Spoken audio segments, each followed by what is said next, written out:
Armenia Azerbaijan में फिर से जंग की हो रही बड़ी तैयारी। अजरबैजान को तुर्की पाकिस्तान कर रहे हथियारों की सप्लाई, तो अर्मेनिया भारत और फ्रांस के साथ कर रहा ताबड़तोड़ डील। दोस्तों, सोवियत यूनियन से अलग हुए दो देश अर्मेनिया और अजरबैजान के बीच संघर्ष खत्म होने का नाम नहीं ले रहा है। दोनों के बीच जंग भले की थमी हुई है, लेकिन दोनों फिर से जंग की तैयारियों में जुट गए हैं। इसके लिए दोनों देश ताबड़तोड़ हथियारों की डील कर रहे हैं।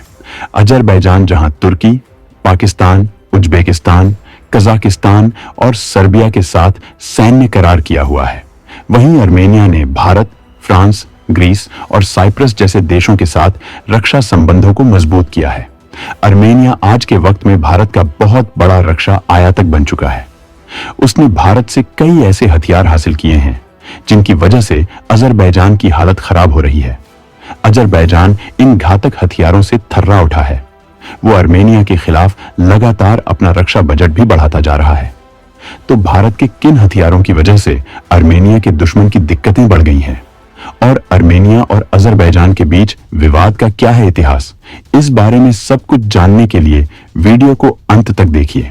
सोवियत यूनियन से अलग हुए थे अर्मेनिया और अजरबैजान। नागोर्नो काराबाख का इलाका बना दोनों के विवाद की वजह।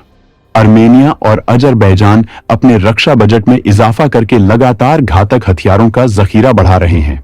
भारत से अर्मेनिया ने कई बड़े करार किए हैं, जबकि वो लगातार करार करता ही जा रहा है। अर्मेनिया में भारत के हथियारों की ताकत के बारे में हम आपको बताएंगे, लेकिन इससे पहले हम आपको ये बताना चाहेंगे कि इन दोनों देशों के बीच विवाद की असली वजह क्या है। अजरबैजान और आर्मेनिया दोनों ही सोवियत संघ का हिस्सा हुआ करते थे। 1991 में सोवियत संघ के टूटने के बाद जो 15 नए देश बने, उनमें अजरबैजान और आर्मेनिया भी थे। हालांकि दोनों के बीच 1980 के दशक से ही विवाद शुरू हो गया था। दोनों के बीच नागोर्नो काराबाख इलाके को लेकर विवाद है। इलाके पर कब्जे को लेकर दोनों के बीच 4 दशकों से विवाद है। सोवियत संघ टूटने के बाद नागोर्नो काराबाख अजरबैजान के पास चला गया। अजरबैजान एक मुस्लिम देश है, जबकि आर्मेनिया ईसाई बहुल राष्ट्र है। नागोर्नो काराबाख की ज्यादातर आबादी भी ईसाई ही है। इसके बावजूद सोवियत संघ जब टूटा तो इसे अजरबैजान को दे दिया गया। यहां रहने वाले लोगों ने भी इलाके को आर्मेनिया को सौंपने के लिए वोट किया था। 1980 के दशक में पहली बार विवाद तब शुरू हुआ जब नागोर्नो काराबाख की संसद ने आर्मेनिया का हिस्सा बनने के लिए वोट किया था। बाद में अजरबैजान ने यहां आंदोलनों को कुचलने की तमाम कोशिशें भी की।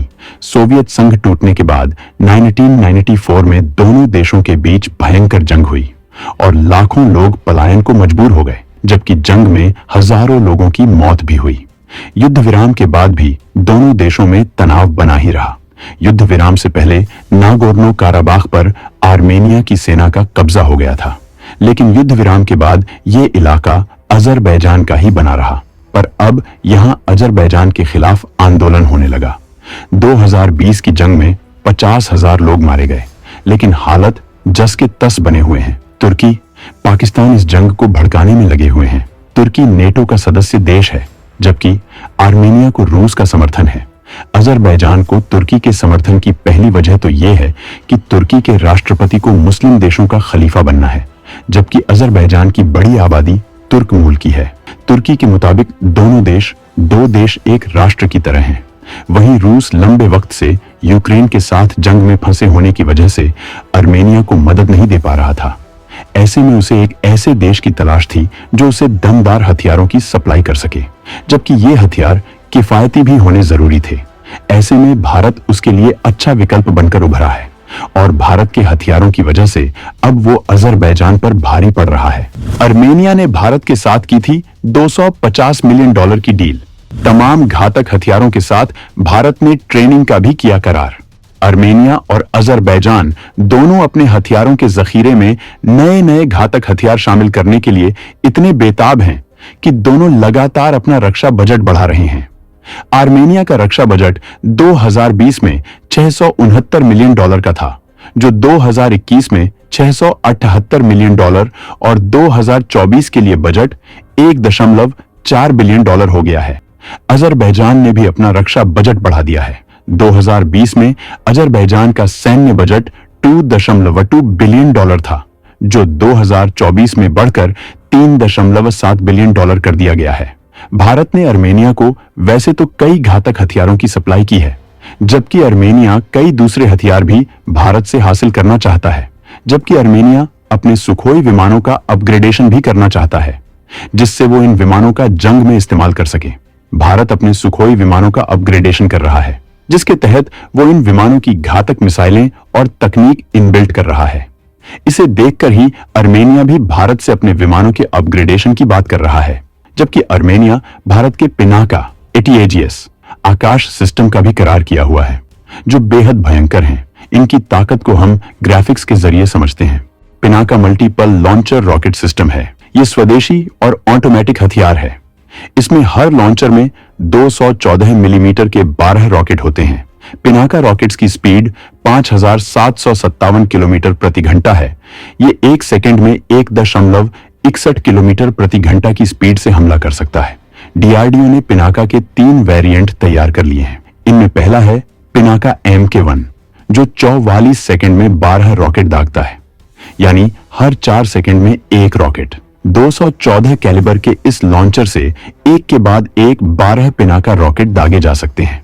ये 7 किलोमीटर के नजदीकी टारगेट से लेकर 90 किलोमीटर दूर बैठे दुश्मन को नेस्तनाबूद कर सकता है। पहले वेरिएंट की रेंज 45 किलोमीटर है, जबकि दूसरे वेरिएंट की रेंज 90 किलोमीटर है।